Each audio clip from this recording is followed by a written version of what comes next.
Welcome back to another episode of Dungeon Hammer, brought to you by One Mind Syndicate. I am your host, Gersh1, and I'm here with my two co-hosts. Docile Creature. And the Sound Alchemist. And today we're going to be talking about Theater of the Mind versus Grid in Dungeons & Dragons. Now, let's explain what that means. So, the grid system is what most people should be used to, because that's like the staple.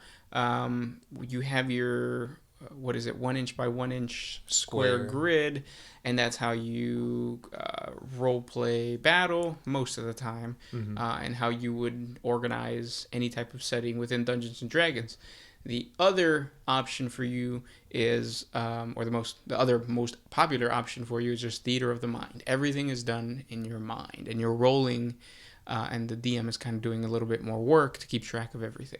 Right. So the pros and cons to both vary, I guess. Yeah. What do you guys prefer? Well, yeah, what do you guys prefer? Well, I think since we've all come from that background of like Warhammer 40K, wargaming for that matter, we're used to seeing models on the table, physical representations of what exactly is going on in certain scenarios.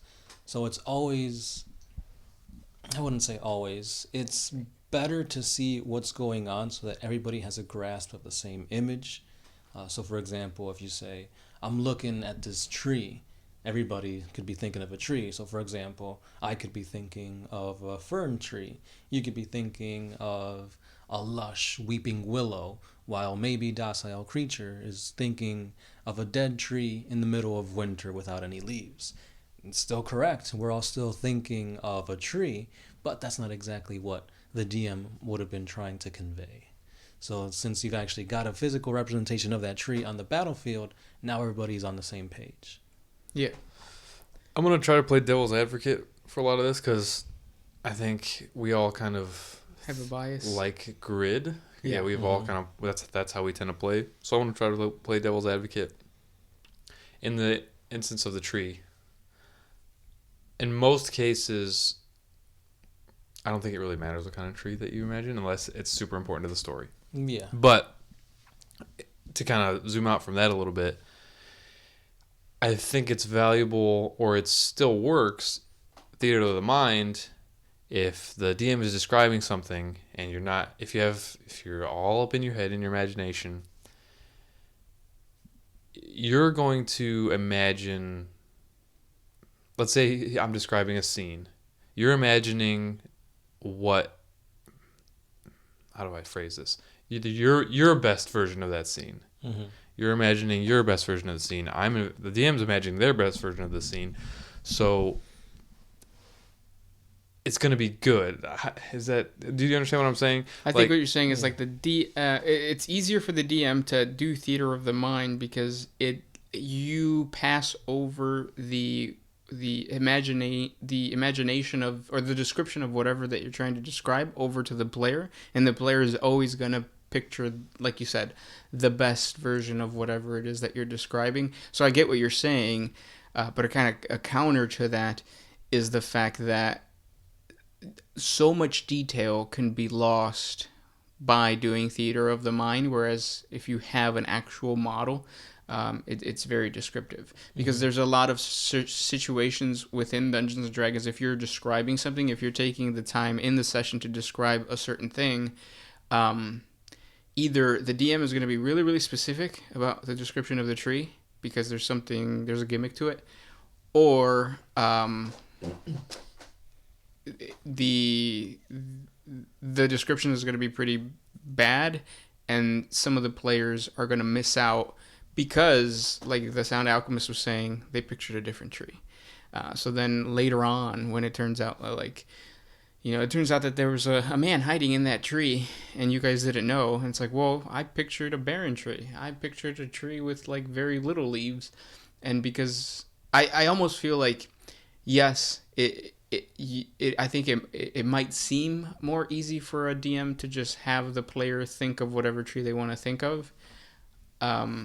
I think if you really are taking the time to describe something, It's for good reason. yeah, it's for good reason, and like you're gonna end up getting But isn't backlash for it. Yeah, because that's like, if you're focusing a lot on describing this said tree, then I'm pretty sure your players are going to pick up on, okay, it's important. Remember this. Because there's been a lot of situations in all of the campaigns that we've ever played where somebody says, well, you didn't describe that. Right. And then it's like, it becomes a conflict. Where it's like, oh, now we got to go back in time Yeah. and react based on what it actually was or what you missed out on explaining. Yeah, it's like, I would have been sneaky if I knew that, or I Mhm. would have attacked that if I knew that it was connected to this. Mm-hmm. So when you're actually building like set pieces, the key points of whatever story you're trying to tell are going to be displayed, and everything else is just like, yeah, you can come up with whatever. Counter to that, though, having everything physical on the table during a fight Mhm. can be expensive. Oh yeah. So, and what I've noticed in my experience is if we're fighting 30 devils, Uh-huh. a lot of the models aren't going to be devils. Oh yeah. So that doesn't really add to the scene. Or I only have this kind of tree miniature, Mhm. so this is the kind of tree that's everywhere now because I don't have any ferns, I don't have any willows. Yeah. So everything's going to be this oak tree because those are the only minis I got. Or, oh, here's the same pile of rocks that we have in every fight just because that's some cool terrain that only that the DM has. So I don't think necessarily having physical things by nature or naturally makes it better because, like I said, we only have so much space for minis and so much money to spend on this kind of stuff. So using the imagination can make it, like, you can put a tree down and say, oh, that's really a fern tree or whatever. Yeah. But I get but what you're the saying. if you're saying that it's better visually, I think I disagree because it's free to imagine whatever the hell you want in your head. Yeah, but that doesn't necessarily mean that it's better, because like it is better to have the actual model on display. The fact that it's expensive and it's gonna hurt your pocket and prevent you from like doing certain things, yeah. But at the end of the day, the best scenario Yeah. is that you do have it. Sure, Right. yeah. But I think it's unrealistic to like go and get Dwarven Forge terrain Yeah. for every encounter and stuff like that. Yeah. It's I agree that would be good, but I don't think it's That would be the best scenario. yes. Yeah. That's not the average table, I think. Yeah, it's like it's a $20 buy-in every session, guys. Yeah. But you should, as a DM, you should also take into account that, or you should take into account that the reality is that, yes, the best case scenario is this. That doesn't mean you have to do it every single time. Mm-hmm. But then it also pushes DMs to be, to design set pieces and design situations where you do have a visual element to your session. And it makes it more worthwhile. Whereas sometimes the opposite might happen, where a DM will build something, or would even like put objects and say this is supposed to be a watchtower, when it's like that's a water bottle, and then it kind of like kills the mood. The immersion. Yeah, where it's like, And I think theater of mind, you can have, like you said, DMs should strive towards set piece, or they can put their efforts into a set piece battle or whatever, so that they make that really good. yeah, When I feel like in theater of the mind, you can do that for every combat because it's all just description. Like theater of mind, if you're really good at describing scenes and making, bringing out details and stuff like that, I think that's where theater of the mind can really shine because every fight can be something really awesome. And grandiose. Yeah. I do agree with you on that. So like if you are a DM that's extremely like you could describe things really well, and you know exactly what you want to describe, yeah, go for it. Theater of the mind is awesome. Yeah, but if you're not good at description, then I think you've really got to take this quote from Fergie to heart. If you ain't got no money, take your broke ass home. Or don't do something that extravagant. Yeah, I Yeah. get it. But let's say your DM isn't like the Matt Mercer of descriptions. As a player, you can also ask questions in theater of the mind. Like, oh, you said we're in a forest. What kind of forest are we in?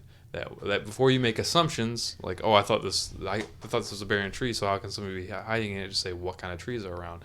Is it dead trees? Are we blah blah blah blah blah blah blah? But do you think that kind of slows down the party and the scenario? And I think everything? that happens outside of combat regardless, because we're pretty much only talking about combat, because we don't really play grid outside of combat. Unless it's pertinent to what's going on. Right. Yep. So like if it's like a puzzle Or a it might not dungeon be or something like that. Yeah. Yeah. But I think the reason we do that is because there's possibilities bug for to traps get. in Yeah. battles. Because I actually fell into that trap with my own D&D campaign. I literally went all out, super extravagant for like the first three sessions, and it's like, oh crap! Like, what do I do after this? Yeah. I don't want to give the idea that these were all set up really intricately because they're more important than the ones that aren't. Yeah. Do you feel that the party picks up more on insignificant things when you have something on the tabletop or when you just describe it? So theater of the mind versus grid. When does the party like break off into a tangent? I think it's when it's theater of the mind. Yeah, When I I'm agree. explaining something, they're like, "Oh, well, why'd you say there's a pot here? Yeah. Or why did you say there's three guys sitting to the left of you? Like, who's sitting by my right?" It's like, And I think that's another flaw with theater of the mind, where like you might not even think of something when you're describing that your party picks up on, and now the party's invested on this one thing that you described that had nothing to do with the actual storyline, right. and you can't just be like, no, ignore that, focus on something else, and it almost makes you divulge your secrets of like Yeah, because I feel like if you do theater of mind, you almost have to railroad the party yeah. because there's a lot that's going to be open to interpretation. I disagree, because words that you can just keep talking, keep building out the scene that they're in, and if it definitely takes some learning and you learn how to describe and what your players are going to latch on to be good at theater of the mind. But I think after you make those mistakes, you're going to learn like, I shouldn't over describe the thing that they should be looking at. I should try to evenly describe everything in the room, or if your players are also good at theater of the mind, don't describe the thing like, you're in a wooden shack, this seems pretty run down, doesn't look like anybody has been here for a while, and that's it. And then they have the players ask you questions and say, there's a desk here, there's a rug here, there's a clock here, to kind of, as they investigate, then you feed them new information. So you're not just saying, you're walking to an old shack, doesn't look like anybody's been here in a while, and there's a rug on the ground. Right. Then they're gonna be like, okay, I pick up the rug. What's underneath the rug? Yeah. Yeah. You just have to learn how to. Or maybe do, like, before they go into a room, you have them roll, like, perception or something. Yeah. Or you put their passive perception into consideration where the lizard folk, their passive perception is only a 10, so they don't notice this. But this character notices that. Yep. This. There is another element, though, when you are dealing with, like, battles and theater of the mind, often doesn't... your description often doesn't include certain things that might be obvious to you that doesn't come across obvious to like the players. For example, if it is like an epic battle and like there's a bunch of things going on, one player might be like, well, can I do this? Like, can I like go run up to whoever's injured? And then you could say like, well, no, I just described that there's warriors everywhere. So if you take the time to go run up to that person, you're gonna bump into like more enemies. Whereas like with the grid, you see that. You're like, well, okay, so if I have to help this person, I have to get through this obstacle. And I don't think you can do that in theater of the mind. So for basic combat, yeah, theater of the mind could work. But then when you jump over to more complex things, which is what you should be kind of striving for, check out our podcast on how to make combat interesting. Yeah. Once you and the Epic Battles podcast too. yeah, once you start getting into like more complex battles, theater of the mind becomes very difficult, and it becomes a situation of you versus the players, or at least the players are going to think that it's you versus them, because it seems like you're creating things out of nowhere when you might have from the very beginning thought that this was supposed to be there, and you thought it was going to be obvious, but the players didn't. That's definitely a big flaw in theater of the mind, and I struggle with this even outside of like combat. like when I'm describing something, and I just assume that they're picking up what I'm putting down when I haven't described it thoroughly enough. So it's like, man, they didn't pick up on this hook that I gave them. Yeah. But there's really no way that they could have done that. This happens to me all the time at Subway. It's like I'm wearing a I'm vegan shirt, and they still put Or they roast ask. beef. Yeah, they ask. Fucking roast beef. That's rough, man. I What- feel What for type you. of cheese? And then you just point to your shirt. They should know. But yeah, the other thing though is I think location plays a big part. Like let's say you're not playing D&D in an area where you're used to or you have access to all these things, then you're kind of forced to be more theatrical in your explanations. Yeah.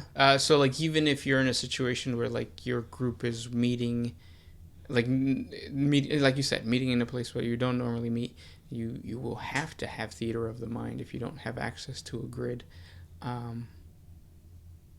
So maybe it is good to like learn both things. Yeah. And then a point to the favor of the grid players is there are tools out there that can mitigate kind of what I said earlier of how it's expensive to get all this different terrain and stuff. There's Roll20.net and Fantasy Grounds is another one. But I've used Roll20 personally, and it's an online tabletop that you can basically download pictures and put them on, make a grid and all that, put different trees and stuff like that, make shadows, monsters.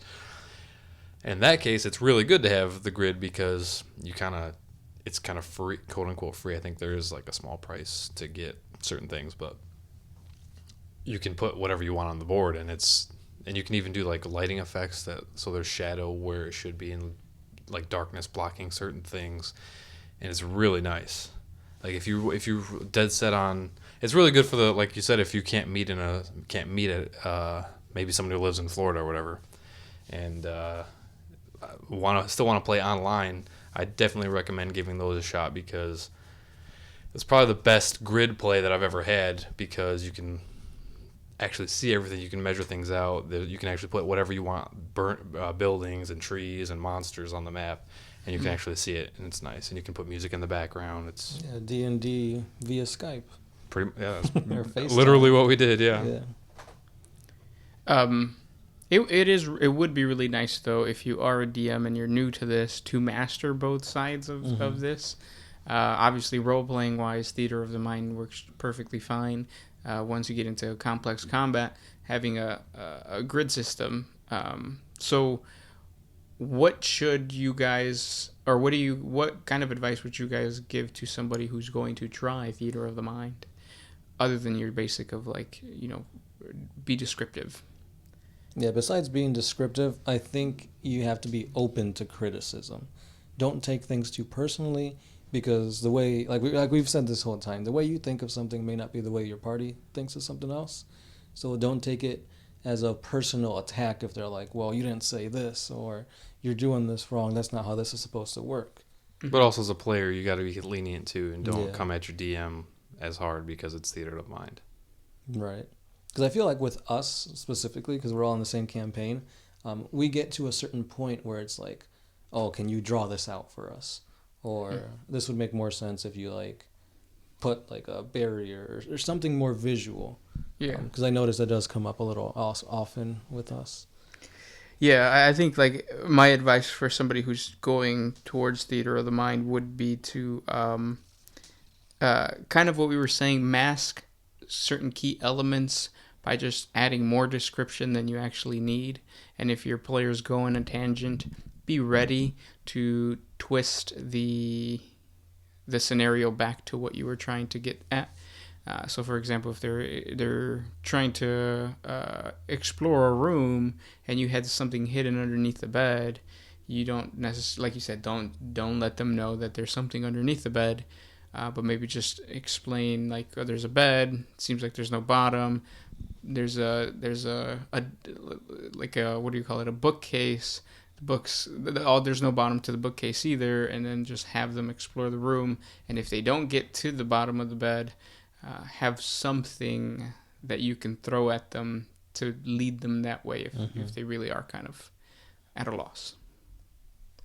And I would say during combat, just be ready to have a lot going on as a DM on your plate.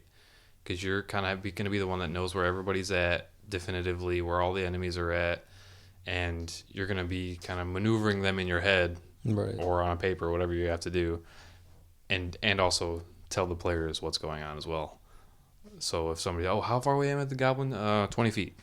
You have to know how far away each person is from that Yeah. goblin. I and think all when that. it comes to combat, you have to have some type of like grid system or Even if it's graph paper yeah. with like little circles. Mm-hmm. I think we all agree that we prefer grid, definitely. Yeah. But I mean, people play Theater of the Mind and they do it somehow. Yeah, because I feel like if you're going up against a lot of creatures and you're trying to keep track of, he's actually diagonal from me, 10 feet away, and it's like, well, how's he attacking me? And it's like this character's right next to each other. It's a lot. It's overwhelming. Yeah, definitely. Mm-hmm. Another thing too that you can do is instead of having combat just be your typical, by the book style combat, try organizing it in a skill check challenge type of situation, where like you are trying to destroy an army, but at the same time get out of a castle that's crumbling down. Use skill checks, and have the players describe what they want to do, and that way you don't actually have to allocate HP to certain enemies. But skill instead of doing like, 'cause honestly, it seems so difficult to run a Theater of the Mind combat. That's like not just you're standing here, he's standing there. Mm-hmm. Like it just seems so challenging. So twisting it and actually doing like skill checks might be a different way that you want to try to explore. Yeah. Maybe I'll run a Theater of the Mind one shot for you guys. I think I'd really need, because the closest thing I could think to like Theater of the Mind that sounds pretty cool was like the D&D gangster editions or like that. Oh yeah. Where it's like he's saying it in like a funny way, but it's like combat doesn't necessarily have to be he hits you with a sword and does 6 points of damage. It could just be like, I take my bow out and aim at this guy. He rolled a 6 on his con, like you miss. Yeah. What game are you playing? Oh, that's the. I don't know. Because He rolled a 6 on his con. that does remind me of like the Metal Slug, the old. I think Like it was the a PlayStation side-scroller? game. Yeah. What was cool about that game is every single enemy that came at you, all you had to do was shoot him once, and then he died. So maybe if you're playing Theater of the Mind, keep that in mind. Make these guys easy kills. As I was going to say, in the broad combat, Mm-hmm. in 4th edition, there was this thing called minions, which if they had 1 hit point. If you hit them, they died. But you just put a ton of them out. And that's a good way to kind of ease the burden on the DM, is kind of just, if there's 1,000 guys fighting in a wherever, kind of, you can tell your players they're minions, or you hit them. Just describe how you're killing people rather than roll dice and do damage and all that. Yeah. Describe how you're a badass, and it kind of make your players feel good. Which could also be probably be a little bit more fun for the people who are into role playing. Yeah. Yeah, Instead for of real. just rolling numbers and all this stuff. Because there is another huge problem with Grid, and that is that it's initiative. So when one person's doing something, the rest of the party is doing nothing. Yeah. So that's when people start zoning out. So that I guess that is one flaw, that with Theater of the Mind, you wouldn't have to worry about that, because you could say, it's your turn. What do you do? Oh, by doing that, you disrupted the player who's just picked up his phone and is on his phone. Exactly. Yeah, docile creature. But yeah. Sorry, Dad. Yeah, that Bridget B, like, he can't control himself. I can't wait, all right? When she calls, she calls. You have her number? Of course. When she calls, you call. How much did you have to pay for that? We don't talk about that. Yeah. What do you prefer, Theater of Mind or Grid? All Grid, all the way, for everything. Same Like, for you, Dawson? Yeah. even Definitely. non-combat. Even non-combat? Even non-combat. Like if That's too much for me. No. no, not even, because like so, I don't even mean. No, I do mean like so. I remember in the campaign that we're all in, in the very beginning, there used to be an actual map that was drawn out, and he would label like this store is here, this store is here. Now it's just like, oh, you get to a town, I'm gonna describe the town. You do what you want to do. I want to go to the blacksmith. Okay, I'll take you to the blacksmith in your mind. Whereas with the other one, it was like, no, like I know that if I'm at the blacksmith here, and so and so is at the butcher, there's a distance, and I know that distance, and all that kind of stuff. Would you like it better if like he laid down a map of the town and then we still did it that way? Yeah. So not necessarily a grid, right, but like, right. hey, this is the town map. You're here. You're here. Yeah, and that's what the most of the manuals, or most of the what are they called in D&D? Modules. Yeah. That's what they do. They give you a map, and they're like, just so that you have an idea, a visual. And I think that's way better. So yeah. Yeah, I agree with that. What do you prefer, though? I definitely prefer grid for combat and dungeons and stuff. Like for everything that we talked about, it's a lot easier on the DM and it's a lot easier on the players to kind of. It's a big crutch to help everybody out of the table visualize what's going on. Mm-hmm. Yeah. Yeah, grid for combat, theater of mind for everything else. Oh yeah. I agree. Mm-hmm. Yeah. Any Well, here's this.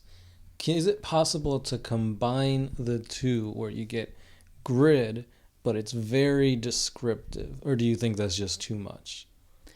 I think most people play grid with very description, or with a large level of description. That's what we play anyway. Yeah. But it's like, what's the purpose of being super descriptive when it's like, oh, here's a rock. Like, I don't have to tell you it's covered in moss, or it's slightly crumbling on the right side. Well, usually they focus on key situations. Yeah. So in our example, with our campaign, remember when we were walking into a siege? It was very descriptive, which is good, but there was nothing on the grid. Yeah, that's true. And it wasn't bad. Yeah. You're just gonna end it there. Yeah, that's where I want to end it. Yeah. Yeah, I think you should still describe things on a grid for sure, but even on Theater of the Mind, I don't think we're describing each petal on a flower or each blade of grass. You still have to describe the important things and kind of leave the non-important things. Another thing that's cool about Theater of the Mind is your players can kind of, like if you're in a tavern, a player can be like, oh, I'm going to grab a glass off of the counter and smash it over the guy's head. Oh, the DM didn't describe that there's a glass on the counter, but of course there's a glass on the counter. You can encourage your players to take creative liberties and kind of also add things to the scene that make sense. Yeah, what descriptive tips do you have for somebody who's going to do Theater of the Mind? Because you have the most experienced docile creature, and I think you do a really good job of explaining a setting. So what do you like as your prep? What do you consider? Do you focus on like more on sight of like senses or what's the I have a little deal? thing that says focus or use all five senses. So what do they smell when they come into a new area? What do they see? What do they hear? What do they taste? Like is it like I don't know, it tastes like metallic in the air if there's like been a big murder in the area or whatever and there's like blood, you can taste it in the air. I guess it would also matter if it was you're tasting it through like your mouth or your balls. Right? That's true. Yeah. Because that is a little different. Yeah, I didn't think about that. And you gotta think like in D&D times, it's swampy down there. Like they didn't have very good hygiene back then. Have loincloths. What, more easy access so you could taste things better? Exactly. So it's gonna sound weird, but get yourself to a level of description that is baseline, that you're comfortable with, that you're not going to feel as a pain to do everywhere that you go, and also under describe, if that makes sense. No. So like I said, like that's the opposite of what we've been exactly, saying, right? Which is weird. So walk into a room, and like I said earlier, don't describe everything in the room. Describe the room in a whole, I guess, as like I said, a shack. It's an old shack by the sea. You can hear the waves crashing outside. You can smell the rotting wood in the walls. But you don't necessarily describe every little thing in the room, and you let your players discover that stuff. Make them ask, "Oh, what's in the room? Oh, there's a bed. There's a dresser. There's a painting on the wall." And then instead of when they enter the room, say there's a bed, there's a dresser, painting on the wall. You describe the setting and like what they feel, what they see, what they smell, but make them ask questions and because you don't want to bombard them with all these descriptive things. Yes, that's another thing. Downside of theater of the mind. If you're just constantly putting information in these people's heads, then most of it's just gonna right. Especially if bounce you off. like to talk. I feel like that's another thing. Like if you have a DM that loves to hear himself talk, they're gonna go overboard, and like you won't be able to get whatever question you have or whatever action you want to do out. Yeah. If you do want to run, or with what you said, Docile Creature, do you feel that if you are playing with a new party, there are more chances of them getting kind of angry at you because you didn't describe certain things? So I think even people that are brand new to D&D are going to be aware of some of the tropes in just storytelling in general. For example, the very first game I ever ran with two new players of D&D. One was a veteran. They were going through this field, and I just said there was a scarecrow in the field, and the brand new player's like, that scarecrow's gonna come to life. Ruined my whole storyline because it was all about scarecrows coming to life, and I mean, I just had to be like, ha, good one. And then later on, Scarecrows came to life, and he's like, oh, I knew it. But that's not always a bad thing because it makes your players feel smart and makes it feel like, oh, I outsmarted like the bad guy or whatever. Right. And that's not a bad thing. Do you ever feel like you should have been less descriptive where like you're on this field and next to the corn maze or whatever, corn husks, you see a silhouette of a person? Maybe. I think if I would have gone back and done it differently, I just wouldn't have said that there was a scarecrow. Like there's fields of corn all around you. Just leave it at that or fields of whatever. And if later on I say, oh, there's a scarecrow, it won't be as jarring. Like, oh wait, what? There's a scarecrow in this field? Like that's a thing that you would probably see in a field. Right. So, like I don't have to give away or give them a chance to guess what's going to happen later. When it's natural, when it feels natural, when they actually do find out. That's interesting because if I was, I think, in that situation and you wouldn't have described the scarecrow and later on I get attacked by a scarecrow, a part of me would be like, well, why didn't you tell me there was a scarecrow? But I guess like you said, it's like something that your party has to get, the party has to get used to you being that type of DM. Mm-hmm. Or maybe if there's a Kenku in it, like the Kenku feels fear because of the scarecrow. So you're saying so it scares the crow person. So finding a different way to describe a very key element. So like if there's if there's like a character backstory or like a special trait of a character and describing that, then you kind of give the power to the Kenku in that situation. Exactly. Yeah. Be like, describe it other than saying, "Hey, there's a scarecrow." If Yeah. you can, or yeah. If you notice something's going to be a part of the backstory for a certain person, do you kind of feel like you're obliged to give them more descriptive things? Like, let's say, for example, that Kenku, it's afraid of scarecrows because it was like a slave or something, and it was being forced to like eat straw or something like that. I don't know. Oh, this is my next character, guys. Just keep fleshing it out for me. Yeah. And the only way to like get back at his master was like to overcome this fear of scarecrows, and something happened and he got captured and now he's with this party. So as he goes through like this cornfield, then that's like the eerie sense of scarecrows and stuff. I'm scared now, guys. I'm writing all this down. This is eerie. Mm-hmm. I don't know. But yes. Just a thought. Sure. That's a good tip. That's like to really invest the description in your character's backstory, or tie in the descriptions to your character's backstory and give them the power of like, it's up to you to describe to the party what you know based off of what I just said. Yep. Or do you feel like that's the player's position to tell the party that?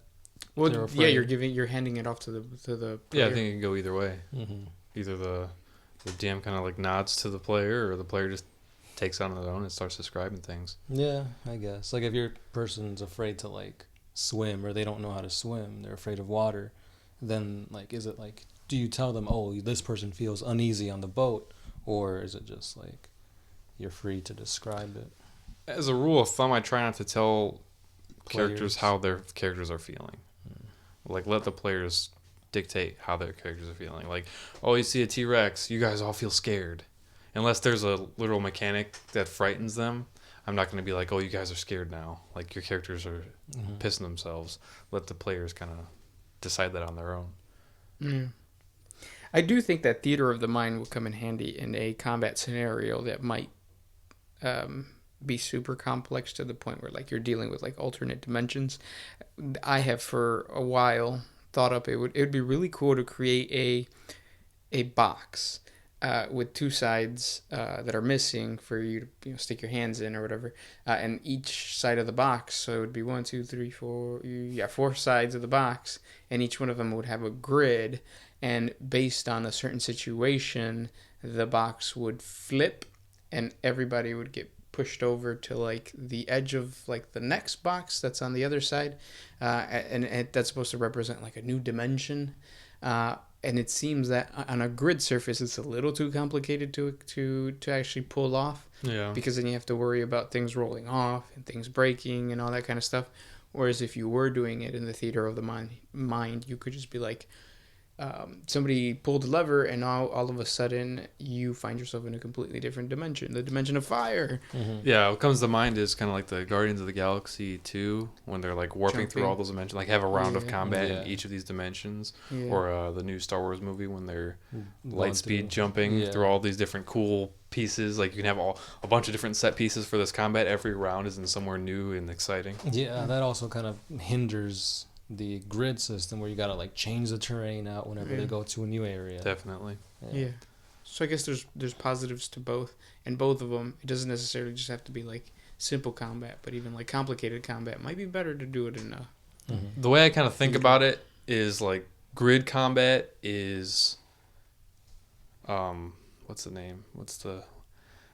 In filmmaking, it's when everything is real. I can't think of the name for that. All Like the, there's no CGI. yeah, what is that called? Practical. Yes. Yeah. Everything is practical. In theater of the mind, everything can be CG and crazy and whatever you want it to be because it's all in your mind. Mhm. Yeah. And but we can go bad because you can get the sequels or the prequels. Remastered. Exactly. Yes. Change who shot first. McClunky. Bless you.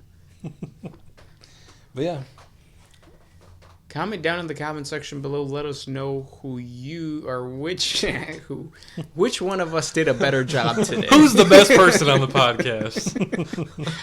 Comment down below. Let us know what you guys prefer, theater of the mind or grid. And if you guys have any suggestions for any other types of topics, please comment down below. This was Gershwan. Docile Creature. and the Sound Alchemist, and we are out of here.